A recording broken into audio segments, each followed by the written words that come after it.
Hello everyone, कैसे हैं आप सब लोग। आई होप आप लोग अपने घरों पे सेफ होंगे। आज हम जो टॉपिक करने जा रहे हैं वो है हमारे ट्रायंगल के प्रैक्टिस क्वेश्चंस। इससे पहले हम लोगों ने जो हमारे सिलेबस था पंचायत सेक्रेटरी का, जिसमें हम लोगों ने देखा था टाइप्स ऑफ सेंटर्स, हम लोगों ने डिस्कस किया सर्कम सेंटर को, हम लोगों ने इन सेंटर को डिस्कस किया, ऑर्थो सेंटर पढ़ा, सेंट्रॉइड पढ़ा, इसके अलावा हम लोगों ने सिमिलैरिटी ऑफ ट्रायंगल्स को पढ़ा। आज हम लोग बात करेंगे कि एग्जाम में इनमें से क्वेश्चन किस तरीके से बनता है। तो आज मैं यहाँ पे आप लोगों के लिए 10 क्वेश्चंस लेके आया हूँ जो हम लोग सॉल्व करेंगे। एक होगा आप लोगों का होमवर्क, जिससे आपको एक आइडिया मिले कि ये क्वेश्चंस फ्रेम किस तरीके से होते हैं। तो जो लोग ये चैनल पहली बार देख रहे हैं आप इस चैनल को सब्सक्राइब कर सकते हैं। साथ ही साथ अगर हम बात करें जिस एग्जाम की, तो वो है पंचायत लेवल पंचायत सेक्रेटरी, या जिसे हम VLW भी कहते हैं। इसका कंप्लीट कोर्स आप लोगों को SSS ऐप पे मिल जाएगा। इसकी पूरे कोर्स की फीस है 500 रुपये, लेकिन इसमें आप लोगों को जो चीज़ें मिलेंगी, video lectures, mock test, notes, MCQ series के साथ साथ PDF, और आपको यहाँ पे हर एक का टॉपिक टेस्ट मिलेगा। इस बार जितने भी आपके टॉपिक हैं उन सबके टॉपिक टेस्ट आपको इसी में अवेलेबल होंगे, और इस सबकी फीस 500 रुपये है, ताकि जो 25 से 30 हज़ार रुपये आप लोग खर्च करते हैं जम्मू आके कोचिंग लेने के या श्रीनगर जाके कोचिंग लेने के, वो आप अपने घर पे बैठ के भी पढ़ सकें। और हमारे एंड से कोशिश रहती है कि हम आपको बेस्ट कंटेंट प्रोवाइड कर सकें। तो सीधा क्वेश्चंस पे चलते हैं बिना ज़्यादा टाइम वेस्ट किए। आप लोगों को क्या करना है, आप लोगों को पहले वीडियो को करना है पॉज, उसके बाद आपको क्वेश्चंस को करना है अटेम्प्ट, फिर आपको बताना है कि आपका क्या इसमें आंसर सही रहा या नहीं। ठीक है, तो चलो पहले क्वेश्चन की बात करते हैं। इन रेडियस की हम सबसे पहले बात करें। इन रेडियस क्या होता है, मैं साथ साथ में आपको एक बार रिवाइज भी करवाते जाऊंगा जो हमने पढ़ा था। इस क्वेश्चन में क्या कहा गया है, इस क्वेश्चन में कहा गया है कि जो इन रेडियस है इक्विलेटरल ट्रायंगल की, उसकी लेंथ है 3 सेंटीमीटर। अगर आप लोग ये क्वेश्चन कर गए बिना किसी की हेल्प के, तो आप मान के चलना 80% सिलेबस आप लोगों का यहाँ पे खत्म है। अभी तक जितने कंसेप्ट हम लोगों ने पढ़े थे, जो थियोरेटिकल पार्ट हम लोगों ने पढ़ा था, उसको अप्लाई करने का समय आ चुका है। अब क्या कहा गया है, पहले हम बना लेते हैं। इक्विलेटरल ट्रायंगल की बात की गई है। अब इक्विलेटरल ट्रायंगल की बात की गई है तो उसमें लिखा गया है उसकी इन रेडियस की लेंथ है 3 सेंटीमीटर। इन रेडियस हम लोगों ने पढ़ा था क्या होता है, जब कभी भी हमारे एंगल बाइसेक्टर, मान लीजिए कि कोई एक एंगल बाइसेक्टर होगा, यहां से हमारे 2 एंगल बाइसेक्टर्स आए जिन्होंने क्या किया, यहां कहीं मीट किया, और ये जब हम एक्सटेंड करते हैं, अब बहुत सारे बच्चों ने स्टार्टिंग में ये गलती कर दी है, वो इसको इन सर्कम रेडियस समझ रहे हैं। जो ये लाइन है ये क्या होती है हमारी, ये लाइन होती है हमारी सर्कम रेडियस। अब सर्कम रेडियस क्या होता है मैं एक बार पहले बना के बताता हूं। जब यहां से लेके इसको अगर हम लोग रेडियस माने और इसको अगर हम सेंटर माने, तो एक सर्कल जो हम ड्रॉ करेंगे वो क्या होगा, वो हर एक एज जो वर्टेक्स है उससे होते हुए जाएगा, तो इसको हम कहते हैं सर्कम रेडियस। और वहीं इन सेंटर क्या होता है, इन सेंटर होता है जब कभी भी हमारा इन सेंटर मिलता है, वहां से लेके जब उसको एक्सटेंड करते हैं किसी भी लाइन साइड की तरफ, और यहां से अगर हम एक सर्कल ड्रॉ करते हैं, तो ये क्या होता है हमारा, ये जो और है ये क्या होगा हमारा, ये होगा इन रेडियस। तो यहां तक तो आप लोगों को समझ आ गया क्या लिखा गया है क्वेश्चन में, क्या दिया गया है। क्वेश्चन में हमें लिखा है इन रेडियस एक इक्विलेटरल ट्रायंगल की गिवन है कितनी, 3 सेंटीमीटर। और पूछा क्या गया है यहाँ पे, अब देखो पूछा गया है लेंथ ऑफ ईच मीडियन हमें निकालने को कहा है। अब वो कैसे निकलेगा, अब देखो अगर आप लोगों ने वो कंसेप्ट की क्लासेस पढ़ी हैं जो मैंने आपको बेसिक प्रॉपर्टीज पढ़ाई हैं, तो एक उसमें मैंने आपको जानबूझ के लास्ट में कंसेप्ट दिया था यूलर लाइन का। यूलर लाइन के केस में मैंने आप लोगों को क्या बताया था, इक्विलेटरल ट्रायंगल के केस में जो हमारा इन सेंटर होता है, जो हमारा सेंट्रॉइड होता है, जो हमारा यहाँ पे अगर मैं बात करूं ऑर्थो सेंटर है, या हमारा सर्कम सेंटर है, ये सब क्या करते हैं, ये सब करते हैं कोइंसाइड। यानी कि मान लीजिए ये पॉइंट हमारा क्या है, ये पॉइंट है हमारा सेंट्रॉइड, यही पॉइंट आपका इन सेंटर होगा। और यहां से यहां तक जब हमें 3 सेंटीमीटर लेंथ गिवन है, अब हमें ये लेंथ निकालनी है। अब एक केस यहां पे देखो हम लोगों ने पढ़ा था सेंट्रॉइड के केस में, जब मीडियन हम लोगों ने पढ़ा था कि मीडियन को सेंट्रॉइड किस रेशो में काटता है, ये हम लोगों ने पढ़ा था। मान लीजिए ए है, ये बी है, ये सी है, ये डी है। तभी मैंने कहा ये क्वेश्चन अगर आप लोग बिना किसी की हेल्प के कर गए तो आप लोगों का 80% सिलेबस कंप्लीट है। अब यही आपका इन सेंटर है, यही आपका सेंट्रॉइड है, और कंसेप्ट के अकॉर्डिंग अगर मैं बात करूं, ये AG अपॉन GD किस रेशो में कटेगा, ये कटेगा हमारा 2:1 में।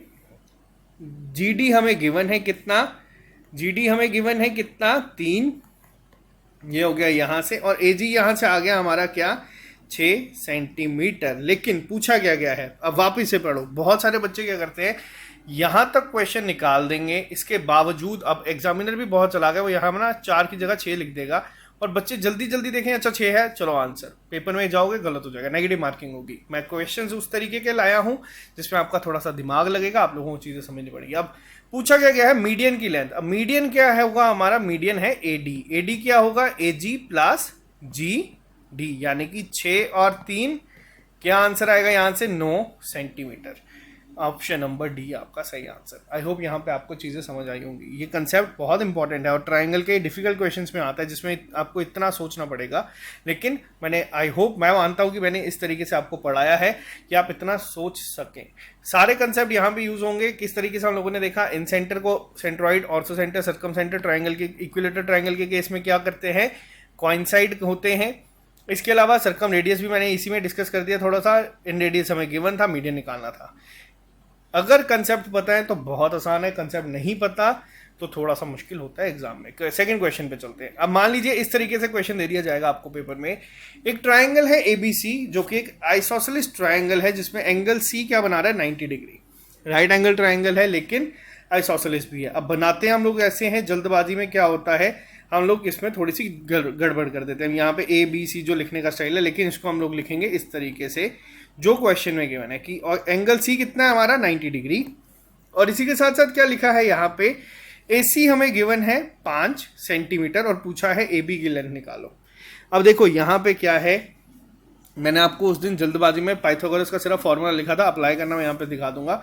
अब आइसोसेलेस ट्रायंगल में क्या होता है, 2 साइड्स हमेशा इक्वल होती हैं, ये हम लोगों ने डिस्कस किया था। तो ये साइड भी हमारी कितनी होगी, 5 सेंटीमीटर। अब कुछ बच्चों के दिमाग में हो सकता है ऐसा डाउट भी आए कि हमें कैसे पता कि ये 5 सेंटीमीटर है, हो सकता है ये 2 साइड्स हो जाए। तो हम लोगों ने पढ़ा है बेसिक राइट एंगल ट्रायंगल में, जो हाइपोटेन्यूज होता है वो सबसे लार्जर साइड होती है उस ट्रायंगल की। अब बोला गया है हाइपोटेन्यूज निकालना है। हाइपोटेन्यूज किसके बराबर होता है, hypotenuse square is equal to perpendicular square plus base square. और इस थ्योरम को क्या कहते हैं हम लोग, पाइथागोरस थ्योरम। बचपन में पढ़ी थी 7th क्लास में शायद से, अभी याद है तो बहुत अच्छी बात है, नहीं याद है तो कोई बात नहीं, हम निकाल देंगे। हाइपोटेन्यूज क्या है यहाँ पे, AB का स्क्वायर किसके बराबर हो जाएगा, 25, या फिर मैं एक को स्टेप शॉर्टकट नहीं करूंगा, आज सारा एक्सप्लेन करूंगा। ये क्या आ गया आपका 50, और यहाँ से AB क्या हो गया, √50। अब यहाँ पे ऑप्शन आप लोग देखो, अब बताओ इसमें आंसर क्या होगा। अब ये बेसिक है, आई होप ये आपको आता होगा। मान लीजिए यहाँ पे अगर मैं लिख दूं 5 × 5 × 2, तो यहाँ से ये 5 बाहर आ जाएगा और ये आ जाएगा आपका √2। आंसर आ गया आपका option number C, 5√2। Basic question था, पाइथागोरस थ्योरम हमने मिस की थी, इसलिए यहाँ पे मैं डिस्कस कर रहा हूँ आप लोगों के साथ। नेक्स्ट क्वेश्चन पे चलते हैं। क्वेश्चन नंबर 3 की अगर हम बात करें, ये क्वेश्चन थोड़ा सा अच्छा है। अब देखो ये क्वेश्चन आपको ना पेपर में बहुत ज़्यादा देखने को मिलते हैं, इतना भी डिफिकल्ट नहीं जाता, डिफिकल्ट तो ये है नहीं। क्या लिखा गया है, पहले जो डेटा गिवन होता है उसको हम बना लेते हैं। क्या लिखा गया है, एक ट्राइंगल है ABC, इसमें एंगल A हमें क्या लिखा गया है, 70 डिग्री का है। एंगल B हमें कहा गया है कितना है, 80 डिग्री का है। और हमें पूछा गया है D जो है वो क्या है, इन सेंटर। अब देखो, अब आपको पता चलेगा वो जो शॉर्टकट मैंने आपको याद करने के लिए कहे थे ना, उसका क्या रोल रहता है। अब इन सेंटर क्या होता है, सबसे पहले तो ये बताओ, इन सेंटर कौन से पॉइंट को कहते हैं जहां पे कोन मीट करते हैं हमारे एंगल बाइसेक्टर्स। यानी कि पहली चीज तो हम लोगों ने ये देख ली, यहां पे अगर इसने बोला है तो ये क्या होगा, ये दोनों किस में कटेगा, इक्वल में, ठीक है। और अगर एंगल हमें यहाँ पे, ये भी मैं इसको ड्रॉ कर दूं यहां से यहां तक, एक सेकेंड को इसको थोड़ा सा क्लियर कर देता हूं, 1 मिनट, ठीक है। हमसे क्या पूछा गया है, एंगल BDC, यानी कि एक तो हमें ये फाइंड करना है, एक हमें पूछा गया है यहाँ पे ACB को लिखा है, यहाँ पे ACB को इसने लिख दिया ट्वाइस x, यानी कि ये भी x होगा और ये भी x होगा। अब ये मत पूछना कि ये दोनों x मैंने कैसे लिख दिया, क्योंकि क्या है, इन सेंटर है ये, तो दोनों को इक्वली डिवाइड करेगा। यहां तक चीजें क्लियर। अब मैं इस 80 को भी हटा के अगर मैं चाहूं तो मैं इसको यहाँ पे 40-40 लिख सकता हूँ कि ये भी 40 डिग्री है, ये भी 40 डिग्री है। और हमसे पूछा क्या गया है, हमसे पूछा गया है BDC निकालो और x की वैल्यू निकालो। अब अगर आपको वो कंसेप्ट याद है, इन सेंटर के केस में मैंने आपको डायरेक्ट प्रॉपर्टी बताई थी, एंगल बी डी सी किसके बराबर होगा? 90 डिग्री प्लस a/2। मैंने आपको सीधा सीधा पढ़ाया था और ऐसे ही क्वेश्चन बनते हैं पेपर में। अब 90 डिग्री प्लस 70/2, 70 कितना हो जाएगा ये आपका? ये हो जाएगा 90 प्लस 35, आपका आ जाएगा 125। पहली चीज ऑप्शन में 125 कहीं दिख रहा है, एक ही में दिख रहा है, डायरेक्ट आंसर मार्क कर दो। ठीक है, अब यहाँ पे y की वैल्यू हमें क्या मिल गई? 125। x की वैल्यू हम लोग निकाल सकते हैं कैसे? Property number 1, sum of angles of triangle. अब ये ट्राइंगल लेंगे हम लोग, हमारा बी डी सी, इसके एंगल्स का सम कितना होगा? इसके एंगल्स का सम होगा 180 डिग्री, यानी कि 125 प्लस 40 प्लस x किसके बराबर होगा? हमारा 180 डिग्री। ये 165 हो जाएगा, माइनस करना है इसको यहां से, आंसर आ जाएगा आपका 15 डिग्री। x की वैल्यू क्या आ गई यहाँ पे? 15 डिग्री। लेकिन अब आपको एक और चीज बताता हूँ, हाँ, value of x and y पूछी गई है तो ये आंसर हमारा ठीक है। अगर ACB की वैल्यू पूछी होती यहाँ पे तो ACB की वैल्यू हो जाती यहाँ पे ट्वाइस x, तो वो हो जाता 30 डिग्री। x प्लस x यहाँ पे ऐड कर देते। समझ आया? अगर नहीं समझ आया मैं एक और तरीका आपको बताता हूँ। मान लो हमें ये वाला फॉर्मूला पेपर में स्ट्राइक ही नहीं कर रहा, कैसे निकालें? अब अगर याद है तो देखो टाइम बचेगा, अगर याद ही नहीं है तो कैसे निकालेंगे? वापस से इस क्वेश्चन को मैं यहाँ पर ड्रॉ कर देता हूँ आपके सामने। एंगल ए गिवन है कितना? 70 डिग्री गिवन है। एंगल बी कितना गिवन था हमें? एंगल बी हमें गिवन है 40 और 40। ठीक है, और हमें ये गिवन है कितना? x और x, ये गिवन है ना। अब हमें ये चीजें गिवन है मान लो, और ये है y। ठीक, अब यहां पे हमें ये चीजें गिवन है। अब हमें निकालना क्या है? हमें निकालना है यहां पे एंगल BDC निकालना है पहली चीज। अब एंगल BDC को निकालना हो तो कैसे निकालेंगे? पहले तो इसको कर दो आप लोग सिंपल ऐड। 70 डिग्री है, 80 डिग्री। अब देखो यहाँ पे क्या है, अगर मैं को कोई पूछे एंगल C की वैल्यू क्या होगी, तो मैं यहाँ पे भी क्या कर सकता हूँ? सम ऑफ एंगल ऑफ ट्राइंगल की प्रॉपर्टी लगा सकता हूँ। एंगल A अगर हमारे पास क्या है? 70 है। एंगल B हमारे पास क्या है? 80 है। एंगल C मैं निकाल सकता हूँ? बिल्कुल निकाल सकते हैं, क्योंकि इनका सम क्या होगा? 180, यानी कि 150 प्लस C किसके बराबर हो जाएगा? 180 डिग्री के। और C किसके बराबर हो जाएगा यहाँ पे? 180 माइनस 150 डिग्री, और ये क्या आ गया आपका? सीधा सीधा 30 डिग्री। और x की वैल्यू यहाँ पे मैंने दी निकाल, क्या आ गई? 15 डिग्री। अब सेम वापस से यही फॉर्मूला, 40 प्लस 15 65, 180 में से माइनस कर दो, यहां से भी आंसर। ज्योमेट्री का सबसे बड़ा एडवांटेज क्या है कि आप इसमें बहुत सारी प्रॉपर्टीज लगा के अलग अलग तरीके से सॉल्व करके भी सही आंसर निकाल सकते हो। ये इसकी अपने आप में एक खासियत है। तो ये चीज आपको बता रहा हूं, दो अलग अलग मेथड से हमने सेम क्वेश्चन को सॉल्व किया और आंसर निकाला। मगर मेन इंपॉर्टेंट चीज क्या है, क्या आपको ये कंसेप्ट समझ आया या आपने इसको खुद अटेम्प्ट करके सॉल्व किया? नेक्स्ट क्वेश्चन पे चलते हैं, एक और क्वेश्चन का लेवल थोड़ा सा बढ़ाते हैं। अब देखो ये क्या है, कई बार एग्जामिनर क्या करता है, डायरेक्ट क्वेश्चन दे देता है। If in triangle circumcentre, incentre, centroid, orthocentre coincide, then the triangle is. मान लो ये आपका एक ट्राइंगल है और इसमें कहा गया है सर्कम सेंटर, इन सेंटर, ऑर्थो सेंटर और सेंट्रॉइड सब एक ही पॉइंट पे है, तो वो ट्राइंगल कौन सा हुआ? ये हम लोगों ने चीज़ों को डिस्कस किया था यूलर लाइन के कंसेप्ट में जब हमने देखा था। एक और चीज़ हम लोगों ने तब डिस्कस की थी कि इन जो ये यूलर लाइन होती है, ये क्या करती है? एक लाइन बनाती है जिसमें 3 पॉइंट जो वो मिलते हैं। इनमें से कौन सा पॉइंट है जो नहीं मिलता? बताओ जल्दी से। ऑर्थो से, सॉरी हमारा इन सेंटर। बाकी ortho, circum centre, centroid same point पे होते हैं। सीक्वेंस में एक लाइन बनाते हैं ये हमेशा। और अगर जब ये कोइंसाइड करते हैं तो कौन सा ट्राइंगल होता है? तो होता है हमारा इक्विलेटरल ट्राइंगल। कई बार डायरेक्ट थ्योरी पे क्वेश्चन बनते हैं। नेक्स्ट पे आते हैं, in triangle P Q R, मान लीजिए एक पी क्यू आर आपको एक इक्विलेटरल ट्राइंगल दिया है यहाँ पे पी क्यू आर, और क्या कहा गया है? एक एम एन को ड्रॉ किया गया है पैरेलल टू क्यू आर। अब एक चीज याद रखना, जब भी आपको इस तरीके का क्वेश्चन दिख जाएगा ना, सिंपल सी कंसेप्ट है, यहाँ पे सिमिलैरिटी का क्वेश्चन बनता है। सिमिलैरिटी ऑफ ट्राइंगल्स भी आपके सिलेबस पे है, कॉन्ग्रुएंस भी आपके सिलेबस पे है। कॉन्ग्रुएंस पे तो चलो क्वेश्चन बनते नहीं, सिमिलैरिटी पे बनते हैं। डिस्कस करते हैं क्या है, क्या लिखा गया है। एम जो पॉइंट है वो पी क्यू पे है, और साथ ही साथ एन जो पॉइंट है वो पी आर पे है। अब गिवन क्या है? पी एन क्या है यहाँ पे? पी एन हमें गिवन है कितना? 6 सेंटीमीटर, और हमसे पूछा है एम एन निकालो। अब देखो यहाँ पे ये चीज तो आपके सामने आ गई। अब पहली चीज, हमेशा जब भी इस चीज को कर रहा हूं, ये तो मैंने आपको एक हिंट के तौर पे दे दिया, जब भी लाइन पैरेलल ड्रॉ करने के लिए बोलेगा तो कॉन्ग्रुएंट ट्रायंगल बनेगा, लेकिन प्रूफ करना होगा कि भाई पीएमएन ट्रायंगल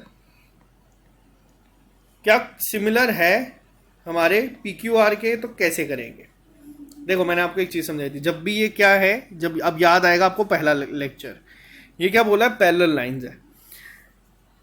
इस एंगल को क्या मैं इस एंगल के इक्वल कह सकता हूं, क्या एंगल पी क्यू आर हमारे पी एम एन के इक्वल होगा, होगा तो क्यों होगा बताओ। अब थोड़ा सा अब आपको और याद आ जाएगा, ये कौन से एंगल होते हैं, ये होते हैं हमारे कॉरस्पॉन्डिंग एंगल, बिल्कुल सही। वैसे ही सेम क्या हमारा एंगल पी एन एम या फिर P R Q SIM equal होगा हमारे पी एन एम के, बिल्कुल होगा। और एंगल पी जो है वो दोनों में क्या है, वो दोनों में क्या है हमारे कॉमन। तो इससे ये तो पता चल गया कि भाई ये दोनों ट्रायंगल क्या है हमारे सिमिलर हैं। तो अब यहाँ पे हम लोग इस पे सीधा क्वेश्चंस पे आएंगे।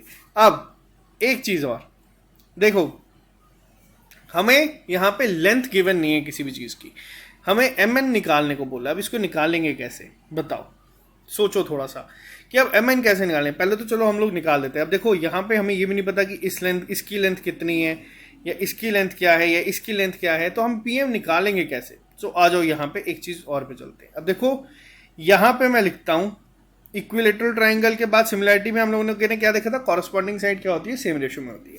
पहली साइड में ले लूंगा यहाँ पे हमारी पी एन, अपॉन में क्या आएगा यहाँ पे P R is equal to M N निकालना है तो एम एन लिख देते हैं, अपॉन में आ जाएगा हमारा क्यू आर। अब देखो एक चीज, अब ट्राइंगल क्या है यहाँ पे, ट्राइंगल है इक्विलेटरल ट्राइंगल। फिर अब मैं क्यू आर लिखूं या पी आर लिखूं, बात तो सेम है क्योंकि दोनों लाइन जो है वो हमारी सेम होंगी।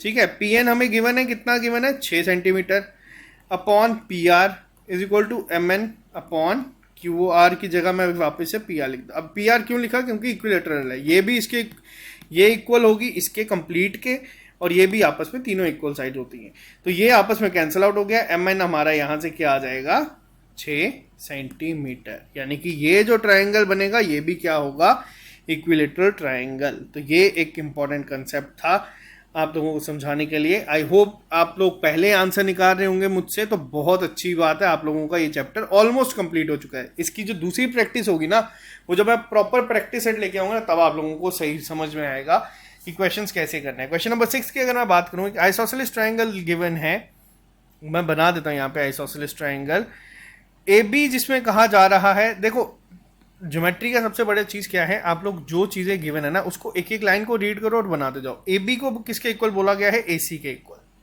ठीक है। और एंगल ए हमें बोला गया है यहाँ पे 80 डिग्री है, और साथ ही साथ बोला गया है bisectors of angle B and angle C meet at angle D, ठीक है।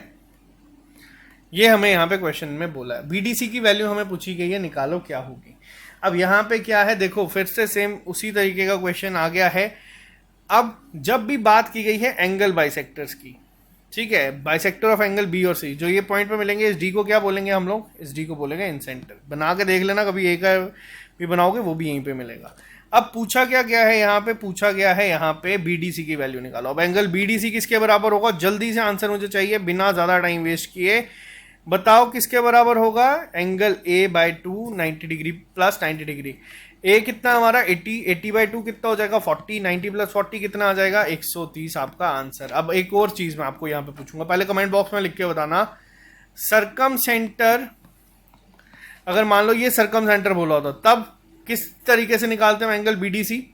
अगर मान लीजिए बोलते डी एक सरकम सेंटर है तो किस फॉर्मूले से निकलता वो बताओ, और ऑर्थो के केस में भी बताओ। चलो ये दोनों आप बताओ, रिवाइज करो चलो क्वेश्चंस को।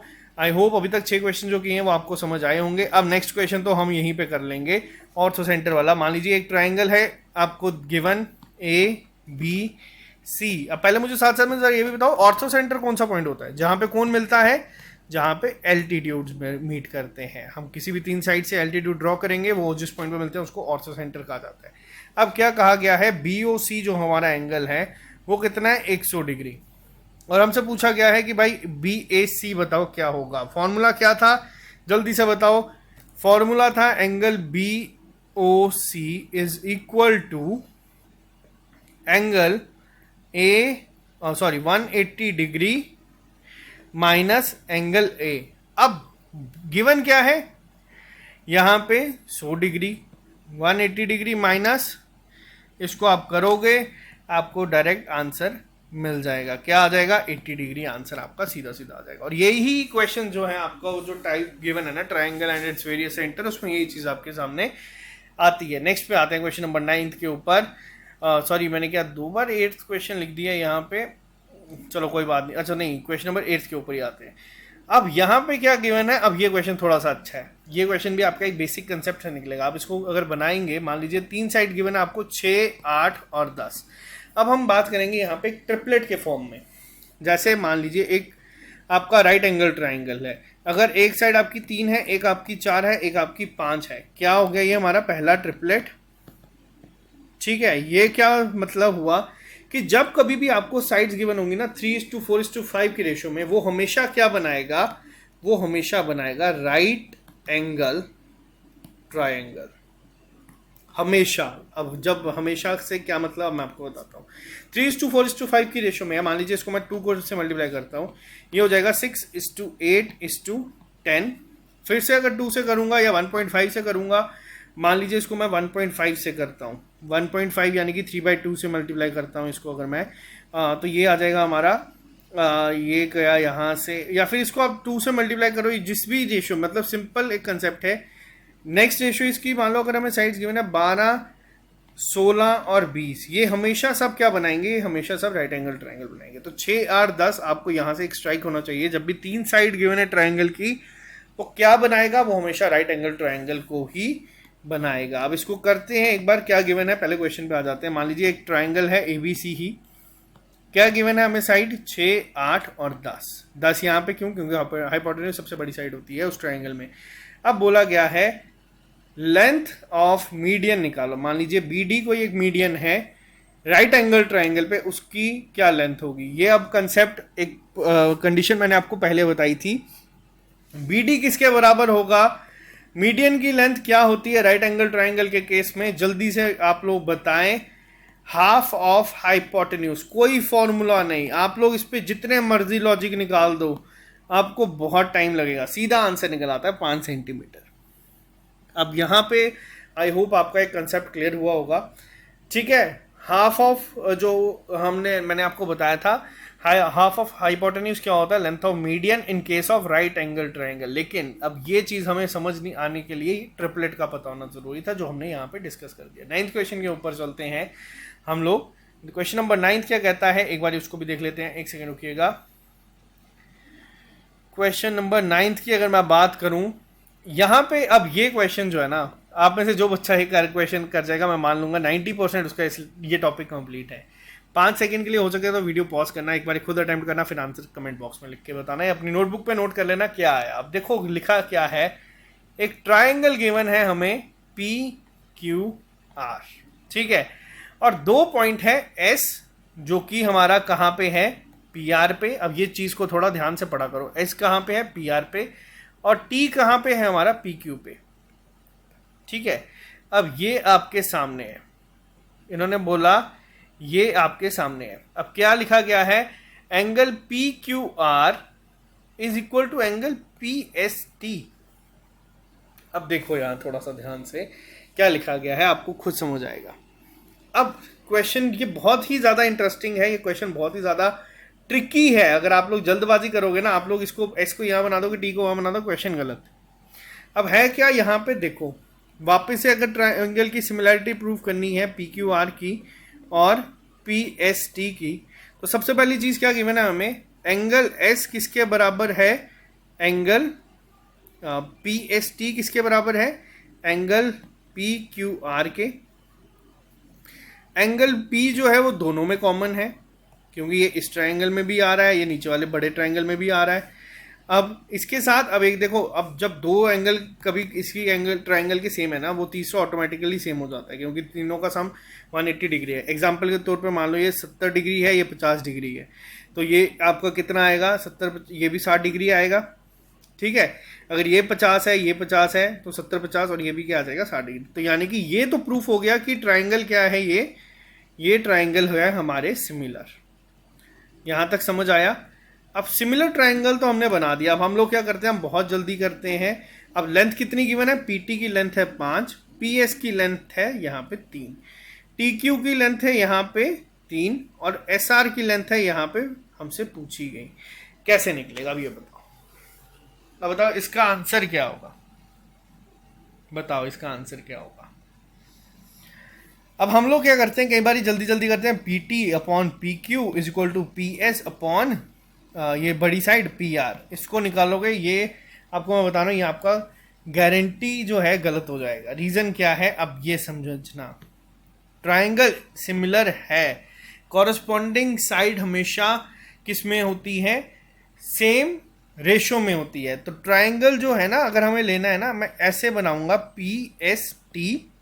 अगर ये ट्राइंगल को मैं ऐसे लिखूं तो ये ट्राइंगल सिमिलर होता है, यानी कि जो PS होगी ना साइड, इसके कॉरस्पॉन्डिंग साइड कौन सी है, इसके कॉरस्पॉन्डिंग साइड है PQ। क्यों, क्योंकि ये एंगल इक्वल था ये, इसको हमें फ्लिप करना पड़ेगा।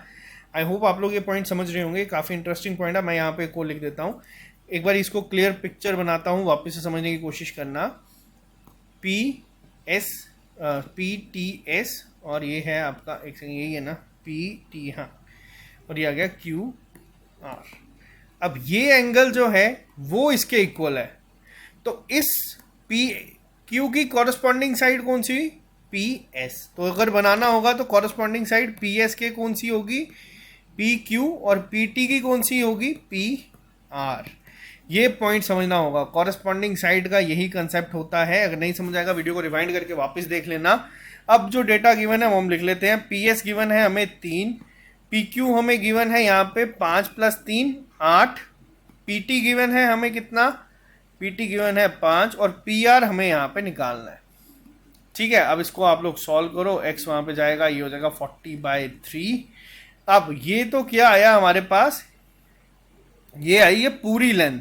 अब देखो क्वेश्चन में एग्जामिनर ने एक तो ट्रिकी क्वेश्चन जो बनाने हैं ना, तो वो बहुत ही ट्रिकी बनाते हैं। आमतौर पे हम लोग देखेंगे 40/3 आया है ऑप्शन में, आपको मान लो ऑप्शन नंबर जो ये लास्ट है यहाँ पे 40/3 दिया होगा, हम आंसर मार्क कर देंगे। लेकिन पूछा क्या गया है वो देखो, पूछा गया है यहाँ पे हमें SR को निकालना है।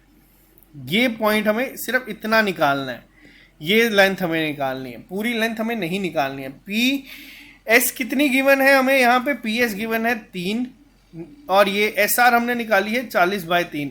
ये PR हमने निकाली है यहाँ पे 40/3 और PS हमें गिवन है कितना, 3। अब PR माइनस PS करूँगा तो हमारे पास आ जाएगा SR, ये पार्ट। तो इसको हम लोग जब माइनस करेंगे तो ये हो गया हमारा 40 - 9/3, ये आ जाएगा हमारा 31/3। आंसर ऑप्शन नंबर C इसका सही आंसर होगा। तो आई होप ये क्वेश्चन आपका काफ़ी ट्रिकी था, तभी मैंने कहा अगर ये क्वेश्चन आप लोग बिना किसी की हेल्प के कर रहे हैं तो आप लोगों का मान लीजिए 90% ख़त्म है ये टॉपिक। आज का लास्ट क्वेश्चन मेरे एंड पे, इसके बाद मैं आपको लास्ट क्वेश्चन होमवर्क दूंगा, फिर हम लोग कल से नए टॉपिक पे शिफ्ट करेंगे। क्या लिखा गया है, एक पैरामीटर है, दो सिमिलर ट्राइंगल ABC और PQR का गिवन, किसमें 36 और 24। अब PQ गिवन है 10 और पूछा गया है AB निकालना। मैंने आपको एक चीज़ समझाई थी सिमिलर ट्राइंगल्स के केस में कि मान लीजिए ये हमें कोई ट्राइंगल है, एक सेकेंड रुकना, ABC, और मान लो ये कोई ट्राइंगल हमारा PQR। क्या चीज़ हम लोगों ने देखी थी, जो साइड्स होती हैं कॉरस्पॉन्डिंग साइड, यानी AB upon PQ is equal to BC upon QR is equal to AC upon PR। ये क्या होती है, सेम रेशो में। एंगल्स सारे इक्वल होते हैं, कॉरस्पॉन्डिंग एंगल्स इक्वल होते हैं। Q किसके हो, angle B is equal to angle Q, angle C is equal to angle R और angle A is equal to angle P। ये जब हमें गिवन है सिमिलर है, साथ में हम लोगों ने क्या देखा था, is equal to parameter of triangle 1 upon parameter of triangle 2। Area के केस में क्या था, एरिया के केस में यहाँ स्क्वायर हो जाता था, तभी बेसिक प्रॉपर्टी समझाई थी ताकि क्वेश्चंस के टाइम पे आप लोगों को चीज़ें हों। अब गिवन कितनी है 36, एक पैरामीटर गिवन है, एक गिवन है हमें 24, एक लेंथ हमें छोटे ट्राइंगल की 10 गिवन है और पूछा गया है भाई ऊपर वाले ट्राइंगल की, बड़े ट्राइंगल की निकाल के दिखाओ। अब सॉल्व करोगे तो सीधा सीधा आपका आंसर यहाँ पे आ जाएगा। कैसे सॉल्व करोगे वो तो आप कर ही सकते हैं, 12 3 जा 12 2 जा, ये गया यहाँ पे 5, और ये आ गया आपका 15 ऑप्शन है, बिल्कुल है आपका आंसर। आज का लास्ट क्वेश्चन, आपका होमवर्क जो मैंने रखा है, आपको बताना है कि इनमें से कौन सी ऐसी स्टेटमेंट है जो कि आपकी ट्रू होगी। दो सिमिलर ट्राइंगल्स हमेशा कॉन्ग्रुएंट होते हैं, दो सिमिलर ट्राइंगल्स का एरिया हमेशा इक्वल होता है, या दो ट्राइंगल हमेशा जो सिमिलर होते हैं कब, जब उनकी कॉरस्पॉन्डिंग साइड प्रोपोर्शनल होती है, या दो पॉलीगन हमेशा सिमिलर होते हैं जब उनकी कॉरस्पॉन्डिंग साइड प्रोपोर्शनल होती है। ये आपका होमवर्क है, आपको बताना है कि इनमें से ट्रू स्टेटमेंट कौन सी है। अगर आप लोग ये 10 में से 7 क्वेश्चंस भी खुद के दम पे करके हो गए सॉल्व तो बहुत अच्छा आप लोगों का यहाँ पे स्कोर है। अगर आप लोगों को ट्राइंगल के कुछ और प्रैक्टिस क्वेश्चन चाहिए तो भी आप लोग कमेंट बॉक्स में लिख के बता देना, नहीं तो कल हम लोग नेक्स्ट टॉपिक पे शिफ्ट करेंगे और उसको सॉल्व करेंगे। आई होप आपको चीज़ें समझ आ रही हैं। अगर चीज़ें समझ आ रही हैं, आप लोग चाहते हैं आपको ये सब एक सिस्टमैटिक वे में और अच्छे तरीके से मिल जाए, तो आप लोग हमारी ऐप को डाउनलोड कर सकते हैं, या आपको डिस्क्रिप्शन बॉक्स में इसका लिंक मिल जाएगा। तो अभी के लिए सर इजाज़त दीजिए, मिलते हैं जल्दी नए लेक्चर के साथ। Bye bye, take care, all the best, have a nice day. और जल्दी मैं आपको जून फर्स्ट वीक के लेक्चर्स भी प्रोवाइड कर दूंगा करंट अफेयर के। ओके गाइस, मिलते हैं जल्दी नए लेक्चर के साथ।